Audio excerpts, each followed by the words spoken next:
Well, let's cross live now to our Washington studio and Ray Mcgovern, who is a former CIA officer who can give us a unique perspective on this. Thank you very much for being with us. Now, we've had a whole stream of leaks from the center of the U.S. security establishment. Can this really make much of a difference? Well, it can. You see, we have something sacred in this country. It's called the United States Constitution. A lot of these practices are expressly forbidden by the Bill of Rights, particularly the Fourth Amendment. And so unless you are willing to say that NSA no longer means National Security Agency, but rather means no such amendment, well, then there's a gross violation of our constitutional rights. The fact that Congress has covered up for this, that even parts of the judiciary have covered up for it, makes it particularly heinous, because our three branches of government are supposed to check one another, and in this case, they have been blessing these misdeeds. Now, the United States has put out some very strong statements against Edward Snowden, presumably to try and prevent other whistleblowers in the security establishment from coming forward with leaks of this type. It doesn't seem to be working, does it? It doesn't, and it's largely due to the way Snowden, the very clever way that he decided, looking at the experiences of NSA executive Thomas Drake and also Bradley or Chelsea Manning, he realized that, number one, he had to get out of Dodge. You know, that's our expression for getting out of the U.S., and that he had to find a country where there was no extradition treaty. That's why he picked Hong Kong. And when I saw him with three of my colleagues, and when we saw him in October in Moscow, he was very much relieved that what he had feared the most was that he would have done all this, risked and endangered his future and even his life, and nothing would happen.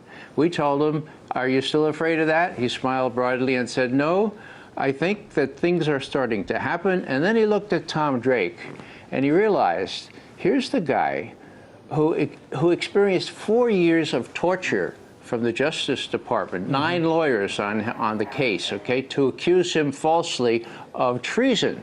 He said, I looked at Tom and I saw, this is the guy who's responsible for giving me the example that I couldn't go through proper channels. I had to get out of Dodge. And Tom looked at him and said, you know, I never thought any good could come out of those 4 years, but this is good.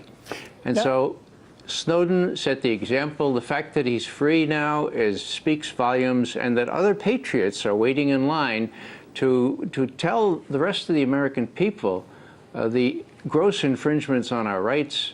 That shows me that the younger generation still has a lot of guts and a lot of consciousness for our Constitution. You mentioned Snowden and the effect that he has had. This new leaker, much like Snowden, comes from American intelligence services. You mentioned this new generation stepping forward. Are we going to be seeing more people stepping forward with new revelations? Why do you think people are turning against the government in this way? Well, again, the government cannot function without these very, very highly technical people. Now, they're mostly 20s and 30s. Even if they're only 1 in 1,000 that has a conscience, that took seriously his or her oath to defend and protect the Constitution of the United States against all enemies, foreign and domestic, even if there's only 1 or 2 of those, then NSA and other clandestine operations cannot function without these people. So that gives me great hope. The other thing is that, as Daniel Ellsberg used to always say, don't do what I did. Don't wait until it's too late, until the war is already underway, and do follow my example in bringing out documents, because you can speak till the cows come home. If you don't have the documents, nobody's going to believe you. And now we have fancy electronic ways to get those documents out. We have people like Jeremy Scahill and all the others there in that wonderful enterprise openly available to such people. This has changed the ball game, and to the good, it seems to me, because Americans need to know what's being done to them and in their name. All right, interesting to hear your thoughts on the subject. Ray Mcgovern, former CIA officer from our D.C. studios live. Very interesting to hear your unique perspective on this subject. Thanks for being with us on RT International.